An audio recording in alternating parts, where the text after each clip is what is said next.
आप सभी का स्वागत है अपने चैनल एस फार्मा में। तो आप सब कैसे हैं? आई होप आप सभी ठीक ही होंगे। तो आज के इस वीडियो में हम कवर करेंगे अपना वही बी फार्म फर्स्ट सेमेस्टर का फार्मास्यूटिकल एनालिसिस। ठीक है, तो हमारा चल रहा था यूनिट नंबर थर्ड में हम लोग आ चुके थे चैप्टर नंबर थर्ड पे। ओके, तो देखो आपका चैप्टर नंबर थर्ड है ग्रेविमेट्री। ग्रेविमेट्री से पहले कॉम्प्लेक्सोमेट्री टाइटेशन, प्रेसिपिटेशन टाइटेशन, ये सारी वीडियो चैनल पर अपलोड हो गई हैं। अगर आप नहीं देखे हैं तो वाली वीडियो जाके देख लेना। ओके, तो इस वीडियो में यही कवर होगा ग्रेविमेट्री किसे बोलते हैं, देन इसका प्रिंसिपल और इसमें स्टेप कितने इन्वॉल्व हुए हैं। फ्रेंड्स, इसमें देखो क्लियर लिखा गया है steps involve in gravimetry analysis. उसके बाद purity of the precipitate and को प्रेसिपिटेट, और ये पोस्ट प्रेसिपिटेट मतलब जो भी प्रेसिपिटेट इस ग्रेविमेट्री में बनेगा उसका को प्रेसिपिटेशन और पोस्ट प्रेसिपिटेशन भी हमें देखना है, और उसी में एस्टिमेशन ऑफ बेरियम सल्फेट भी करना है। ठीक है, तो कह सकते हो तो चैप्टर नंबर थर्ड का पहला वाला पार्ट, ठीक है, एक ही वीडियो में कवर हो जाएगा। आप सब वीडियो को लास्ट तक बने रहिएगा। अब देखो हम लोग यहाँ देखेंगे ग्रेविमेट्री एनालिसिस। तो सबसे पहले ग्रेविमेट्री एनालिसिस पढ़ने से पहले हम ये जान लेते हैं कि कॉम्प्लेक्सोमेट्रिक टाइटेशन क्या होता है। तो कॉम्प्लेक्सोमेट्रिक टाइटेशन में हम लोग इजीली क्या है, कॉम्प्लेक्स का फॉर्मेशन कर रहे थे ना। ये हम लोग क्या कर रहे थे, कोई भी ले रहे थे ऊपर से टाइट्रेन, टाइट्रेन में से कोनिकल फ्लास्क में आ रहा था और यहाँ कॉम्प्लेक्स बना रहा था। ठीक है, कॉम्प्लेक्स बन के नीचे बॉटम में सेटल हो जा रहा था, तो उसी से हम लोग आइडेंटिफाई कर लेते थे। ये तो था कॉम्प्लेक्सोमेट्रिक टाइट्रेशन। अब देखो ये क्या है, एक क्वालिटेटिव एनालिसिस है। क्वालिटी मतलब ये क्वालिटी को बता देगा। हम लोगों ने इसके पहले एसिड बेस टाइट्रेशन देखा, non aqueous titration, precipitation titration, ये सब क्या है, क्वालिटेटिव है। ठीक है, सब क्वालिटी को बताते थे। बट देखो आज ये ग्रेविमेट्री जो हम पढ़ने वाले हैं ना, ये क्वांटिटी को बताएगा। मतलब अब क्वालिटी वाले में आप यही देखा होगा कि मान लो अगर इसमें H2SO4 प्रेजेंट है तो वो आप सीधा सीधा टाइट्रेशन करके ये बता देते थे कि इसमें H2SO4 प्रेजेंट है। लेकिन अगर वही ग्रेविमेट्री में आप करेंगे तो इसमें ये भी बता देंगे कि ये कितनी mg या कितनी क्वांटिटी में प्रेजेंट है, या तो इसका वेट कितना है। आप ये भी सीखने वाले हैं इस ग्रेविमेट्री एनालिसिस में। तो देखो सबसे अलग हुआ कि नहीं, इसमें आप वेट का भी डिटर्मिनेशन कर सकते हैं कॉम्प्लेक्स बना करके। ठीक है, तो अगर आप लोगों ने कॉम्प्लेक्सोमेट्री वाली वीडियो नहीं देखी है तो वो जरूर देखें, ताकि ठीक है ये वाला डाउट आपका यहाँ क्लियर हो सके। क्योंकि यहाँ पे सबसे पहले कॉम्प्लेक्स बनेगा, उसके बाद ग्रेविमेट्री एनालिसिस का हम लोग वेट को फाइंड करेंगे। अब देखो ग्रेविमेट्री एनालिसिस, जैसा कि नाम से आपको पता चल जाना चाहिए कि ये है क्या। ठीक है, इसमें देखो आपका एक दो वर्ड से मिलकर बना है, एक है ग्रेवी एक है मेट्री, और एनालिसिस सभी को पता है। ठीक है, तो मैं केवल ही ग्रेविमेट्री वर्ड को तोड़ के आपको बता दूं तो ये दो वर्ड से मिलकर बना है, एक आपका ग्रेवी एक है मेट्री। तो ग्रेवी मतलब होता है वेट या मास। वेट या मास मतलब आप समझ रहे हैं ना, कोई भी चीज कितनी ग्राम में है या केजी में है या मिलीग्राम में है, उसी को बोला जाता है वेट या मास। तो ग्रेवी मतलब होता है वेट या मास, एंड मेट्री माने होता है मीजर। मीजर मतलब उसको मीजर करो, वह कितने ग्राम है, वह मतलब कोई मिलीग्राम कोई नैनोग्राम, ठीक है, वह तो कितने ग्राम या किलोग्राम में वह प्रेजेंट है। तो इसी को मतलब जब ये हम पता करते हैं वेट, ठीक है, किसी भी कंपाउंड का जब हम वेट पता कर लेते हैं, इसे बोला जाता है ग्रेविमेट्री एनालिसिस। अब हम कैसे कैसे पता करते हैं हम आगे देखेंगे और आपको बहुत ही इजी वे में समझा देंगे। अब देखो ग्रेविमेट्री एनालिसिस है क्या। Gravimetry it is quantitative analytical technique that involve measuring the mass weight of a substance।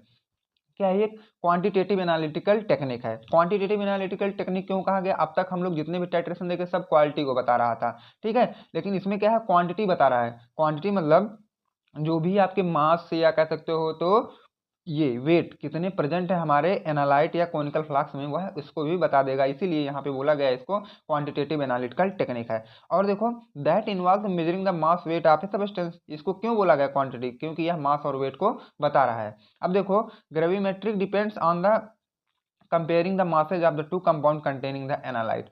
अब देखो ये कैसे मतलब अपना वर्क शो कराता है। ये देखो आपका एनालाइट है या तो क्या है एक कोनिकल फ्लास्क, इसमें हमारा सॉल्यूट प्रेजेंट है और इसमें क्या है कुछ आपके प्रेसिपिटेट भी बन के निकले हुए हैं। अब इसी को जो हम लोग ना कंपेयर करेंगे, ठीक है, कंपेयर का मतलब यही है। अब हम इसको इसमें से बाहर निकालेंगे, बाहर निकालने के बाद सुखवाएंगे, इसको छोटा करेंगे, फिल्टर करेंगे। ठीक है, यही सब करने की क्वालिटी को हम लोग बोलते हैं ग्रेविमेट्रिक टाइट्रेशन। अब देखो यही सब हमें कैसे करना है, आप लोग के सिलेबस में एक मेंशन किया गया है स्टेप। ठीक है, देखो step involve in gravimetry analysis, तो वही सब जो अब हमारा ग्रेविमेट्री एनालिसिस तो हो गया। अब ये जो भी इसमें प्रेसिपिटेट मिले हैं, अब आप इनको कैसे बाहर निकालोगे ये पढ़ना है स्टेप में। ठीक है, अब देखो सबसे पहले इसकी प्रिंसिपल आप लोग देख लो कि ये किस प्रिंसिपल पे बेस्ड होता है। It is based on the principle that it involve the conversion of ion element to its pure form by precipitation reaction. जब इसमें प्रेसिपिटेशन रिएक्शन होता है तो जो भी इसके अंदर आयन या एलिमेंट या प्रोडक्ट जो भी प्रेजेंट होते हैं वह प्योर फॉर्म में बन जाते हैं प्रेसिपिटेट के रूप में, which can be easily and quantify, और जिसे हम क्या है इजिली तरीके से देख सकते हैं, आइडेंटिफाई कर सकते हैं और उसका वेट को मतलब मेजर भी कर सकते हैं। अब देखो अगर आपको मिल जाए, देखो मान लो ये आपका लिक्विड था, किसी भी सॉल्यूट में अगर ये लिक्विड घोल दिया जाए तो वो सॉल्यूट में तो घुल जाएगा ना, सॉल्यूट या सॉल्वेंट या सॉल्यूशन के साथ ये घुल जाएगा। लेकिन अब यही अगर क्या सॉलिड, ये कोई लिक्विड भरा है और इसी में कोई सॉलिड पार्टिकल मैं डाल दूं और आपसे बोलूं कि इजी तरीके से इसको आइडेंटिफाई करो, तो आप सबसे पहले लिक्विड वाला करोगे कि पहले सॉलिड वाला?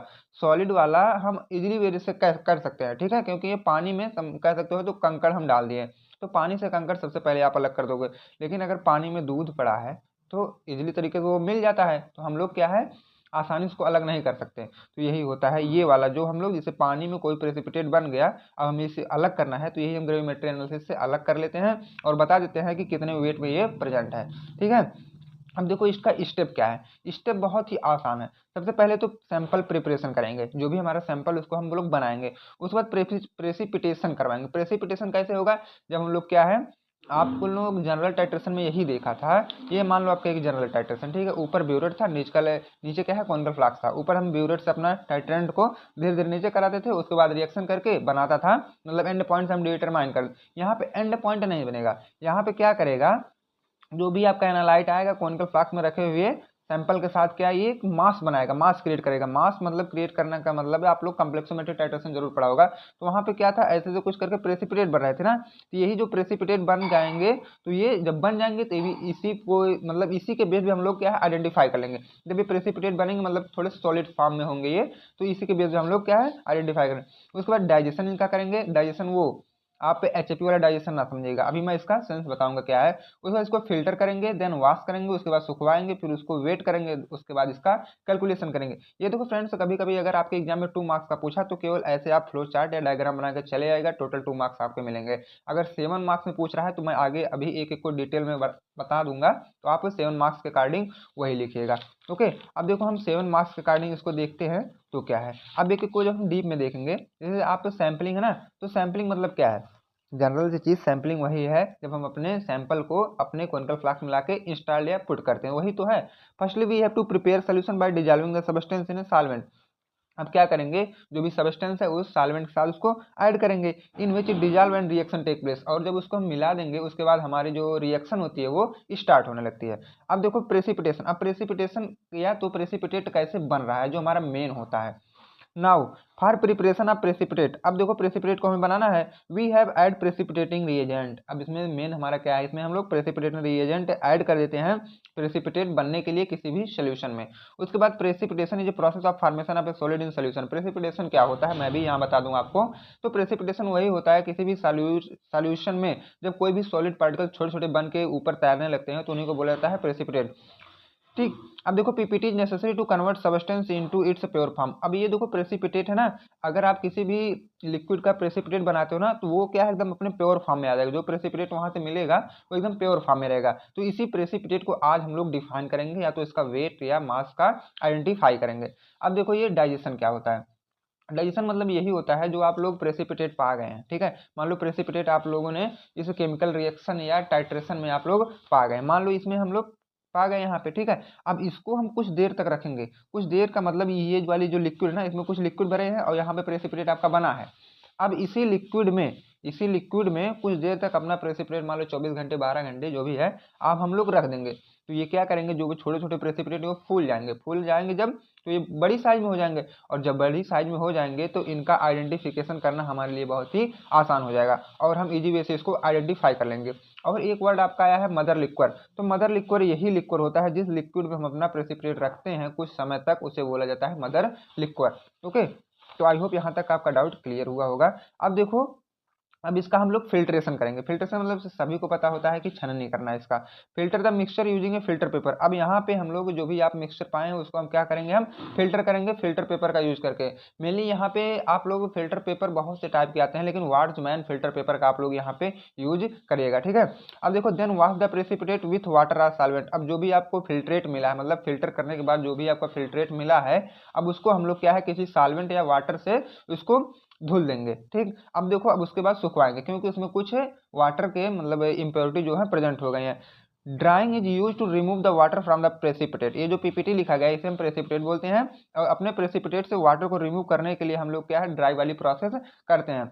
विच अकर ड्यूरिंग वॉशिंग, जब आप लोगों ने कोई भी प्रोडक्ट मतलब जो आप पीपीटी को जब वॉश किए थे तो उसमें कुछ वाटर के पार्टिकल्स आ गए थे। अब वाटर के पार्टिकल्स को हमें रिमूव करना है तो हम लोग ड्राइंग वाली प्रोसेस लगाएंगे। ठीक है, अब इसको देखो हम लोग 110 से 120 डिग्री सेंटीग्रेड पर 1 से 2 घंटे तक हम इसको जब गर्म करते हैं तो हमारा प्रेसिपिटेट जो हो प्योर फॉर्म में और वाटरलेस मिलता है। ठीक है, अब देखो यहाँ तक आपका क्लियर हुआ होगा। अब देखो आपका वेइंग, हम लोग इसका वेइंग कैसे करते हैं, वेइंग मतलब इसका कैलकुलेशन वगैरह ये कैसे करते हैं। आफ्टर ड्राइंग टेक रेसिड्यू, मतलब जब सुखवाने के बाद जो भी रेसिड्यू मिला मतलब प्रेसिपिटेट जो भी मिला उसके बाद and way accurately and analytical balance, और ये जो भी पीपीटी आपको मिला उसको हम लोग क्या है एनालिटिकल बैलेंस से उसको मेजर कर लेंगे। मान लो ये आपका प्रेसिपिटेट मिल गया ना, यही तो प्रेसिपिटेट मिला है। अब इसको क्या है एक एनालिटिकल बैलेंस पे जाओ मतलब तराजू पे जाओ, इसको वेट कर लो, यही होगा वेइंग। ठीक, अब इसका हम लोग कैलकुलेशन करेंगे। Purity of percentage purity of substance equal to क्या होता है वेट ऑफ प्रेसिपिटेट, जो आपने प्रेसिपिटेट का यहाँ वेट किया ना उसको अपॉन वेट ऑफ सैंपल, आपने सैंपल जितना लिया था उसका वेट क्या है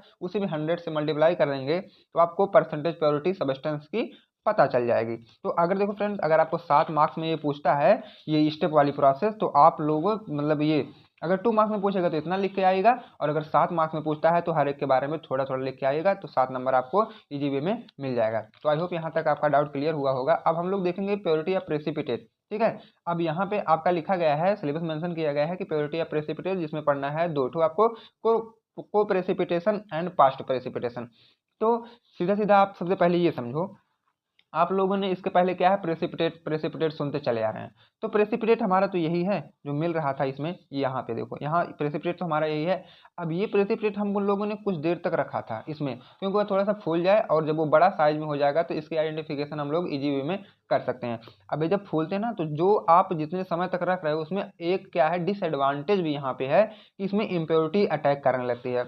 अब यही इम्प्योरिटी मान लो ये आपका एक प्रेसिपिटेट है मतलब मॉलिक्यूल्स यहाँ पे हम लोगों ने रख के चला गया, हम लोग रख के चले गए हैं। ठीक है, अब इसमें क्या है इम्प्योरिटी बाहर कह सकते हो तो डस्ट पार्टिकल उड़ रहे हैं बाहर और यहाँ पे आके अटैक कर दिए, इस पे आके इसके ऊपर ऊपर ऊपर ऊपर सब बैठ गए हैं। ठीक है, तो इसको हम लोग क्या बोल देंगे को प्रेसिपिटेशन, जो इसके ऊपर आ गए हैं। अब देखो एक पास्ट प्रेसिपिटेशन आपका ये था, अब यही इम्प्योरिटी धीरे धीरे करके इसके अंदर आ जाएगी, इसको हम लोग बोलते हैं पोस्ट प्रेसिपिटेशन।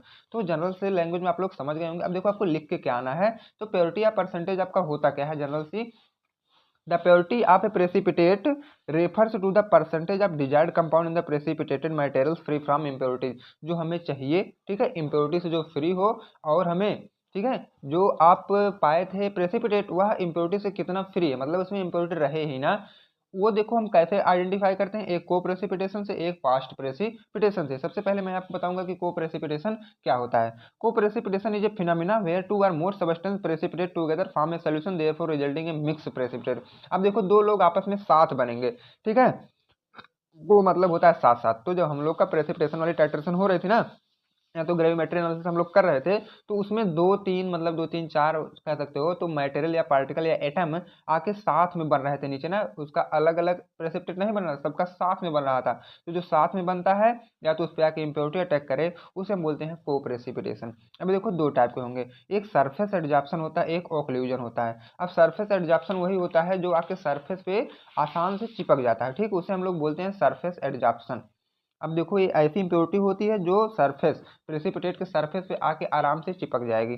मान लो ये आपका है प्रेसिपिटेट, अब इसी पे आके जो इम्प्योरिटी आराम से इसके ऊपर ऊपर एक लेयर बना लेगी मतलब आराम से आके चिपक जाएगी, उसे हम बोलते हैं सरफेस एडजॉर्प्शन। और ओक्लूजन मतलब यही इम्प्योरिटी इसके अंदर तक आके एक जालनुमा इंट्रैप्ड कर लेगी, उसे हम बोलते हैं ओक्लूजन। ठीक है, अब देखो पोस्ट प्रेसिपिटेशन क्या होता है। It is a process in which the impurities get absorbed on the surface of precipitate after its formation. It's mainly occur when the precipitate is allowed to stand in presence of mother liquor. अब ये कब होता है, ये वही होते हैं जैसे मैंने आपको ओक्लूजन बताया था ना, तो ओक्लूजन में इम्प्योरिटी क्या है पार्टिकल्स के अंदर आ जाती है, तो इसमें इम्प्योरिटी जो है पार्टिकल के अंदर आ जाएगी। और यह कंडीशन कब आपको देखने को मिलेगा, जब आप लोग मदर लिक्वर में, मदर लिक्विड तो आपका यही था ना, ये आपका मदर लिक्विड था जो भी आप लिक्विड यहाँ पे यूज किए हैं, और जब इसी में प्रेसिपिटेट आप कुछ देर तक छोड़ देंगे तो यहाँ पे इम्प्योरिटी का अटैक होगा, और अटैक होगा अच्छी तरह से अटैक होगा। ये क्या इम्प्योरिटी है, ये आपके प्रेसिपिटेट के अंदर तक चली आएंगे। ठीक है, अब देखो इनकी इंपॉर्टेंस क्या है, मतलब महत्वपूर्ण ये क्यों बने। इम्प्रूव्ड प्योरिटी, प्योरिटी को मतलब अच्छे से सुधार देते हैं, और इंक्रीज इफिकेसी, इफिकेसी को बढ़ा देते हैं, और बेटर परफॉर्मेंस हमारे मतलब टाइट्रेशन को दिलाते हैं। ठीक है, अब देखो यहाँ तक का आपका डाउट क्लियर हुआ होगा। अब नेक्स्ट टॉपिक है आपका एस्टिमेशन ऑफ बेरियम सल्फेट। ठीक है, आपको सिलेबस में दिख रहा होगा कि एस्टिमेशन ऑफ बेरियम सल्फेट भी हमें इसी में पढ़ना है, जो कि कभी कभी 7 मार्क्स में भी पूछा जाता है। तो चलो हम इसको 7 मार्क्स को, इसको 7 मार्क के अकॉर्डिंग मैंने इसको यहाँ पे कवर किया है। Estimation of barium sulphate. अब देखो ग्रेविमेट्री एनालिसिस में the amount of sulphate is estimated quantitatively is barium sulphate. अब देखो बेरियम सल्फेट का हमें तो एस्टिमेशन करना है, तो इसका चेक करना है। बेरियम सल्फेट का फार्मूला क्या होता है, BaSO4, और इसका वेट होता है 233.4 ग्राम पर मोल होता है। अब ये किस प्रिंसिपल पे बेस्ड होता है, इसको आप लोग देख लो। In this dilute sulphuric acid, मतलब H2SO4 is added to dilute solution of barium chloride. BaCl2 में हम लोग H2SO4 को ऐड करेंगे, तब जाके हमारा व्हाइट PPT बनेगा बेरियम सल्फेट का। ये आपका केमिकल रिएक्शन, आप लोग इसको नोट डाउन कर लीजिएगा अपने नोटबुक में। देखो BaCl2 प्लस H2SO4 दोनों को ऐड करेंगे तो BaSO4 का हमारा बन जाएगा प्रेसिपिटेट, और HCl हमारा बाहर निकल जाएगा। अब इसको हम कैसे कर रहे हैं, इसका प्रोसीजर भी आप लोग देख लो। Weight a known quantity of sample containing barium sulphate. अब हम लोग ऐसा सैंपल लेंगे जिसमें हमारा बेरियम सल्फेट प्रेजेंट रहेगा। उसके बाद डिजॉल्व इन हाइड्रोक्लोरिक एसिड, इसको हम लोग क्या है HCl में डिजॉल्व करेंगे। उसके बाद to convert barium sulphate to barium chloride, उसके बाद ये जो बेरियम सल्फेट होता है वो बेरियम क्लोराइड में कन्वर्ट हो जाएगा। यहाँ पे आप लोग क्या लिए थे, बेरियम सल्फेट लिए थे। जब आप इसको HCl में डाले तो बेरियम सल्फेट जो है बेरियम क्लोराइड में चेंज हो गया। ऐड सल्फ्यूरिक एसिड, अब इसी में H2SO4 डालो तो बेरियम सल्फेट का प्रेसिपिटेट भी बन जाएगा। अब जब H2SO4 उसमें ऐड हुआ, उसके बाद आप क्या करोगे, हमें प्रेसिपिटेट ही तो बनाना था। अब इसको फिल्टर करो, वॉश करो, ड्राई करो, उसके बाद बेरियम सल्फेट आपका मिल जाएगा, और ये एक PPT फॉर्म में मिलेगा। अब उसको हम लोग क्या है वे कर लेंगे, कैलकुलेट करेंगे, आगे आपकी क्या प्रोसेस होती है उसको सब कर लोगे आप। ठीक है, एप्लीकेशन ऑफ ग्रेविमेट्री। अब देखो ग्रेविमेट्री के यूज कहाँ है, आपने ये क्यों पढ़ रहे हैं। ठीक है, इसका यूज आप कहाँ करोगे, अपने फार्मास्यूटिकल इंडस्ट्री में कहाँ कहाँ करोगे। जब आपको कहीं भी या किसी भी सोल्यूशन कंसंट्रेशन पता करना हो तब आप इसका यूज कर सकते हो, या तो किसी की प्योरिटी आपको पता करना हो तब कर सकते हो, या तो बायोमॉलिक्यूल्स का डिटर्मिनेशन करना हो तब कर सकते हो, या तो कंटामिनेंट्स मतलब प्रोडक्ट आपके जिससे खराब होते हैं, मतलब माइक्रोबियल कंटामिनेंट हो सकते हैं, मतलब ठीक है, जिसमें वायरस बैक्टीरिया का जब आपके प्रोडक्ट में ग्रो होता है तब भी आप यही ग्रेविमेट्री एनालिसिस से भी उसको डिटरमाइन कर सकते हो। ओके फ्रेंड, तो अब ये वाली जो चैप्टर था, चैप्टर कह सकते हो चैप्टर 3 का पार्ट फर्स्ट जो हमारा कंप्लीट हुआ। नेक्स्ट वाले चैप्टर में हम देख लेंगे ये डायजोटाइजेशन टाइट्रेशन का पूरा प्रिंसिपल और मेथड एप्लीकेशन। उसके बाद हमारी 3rd यूनिट खत्म हो जाएगी। अगर आप चैनल पर नए हैं तो प्लीज चैनल को सब्सक्राइब कर दीजिए, ताकि नेक्स्ट वाली वीडियो का इन्फॉर्मेशन सबसे पहले आप तक पहुंचे। थैंक्स।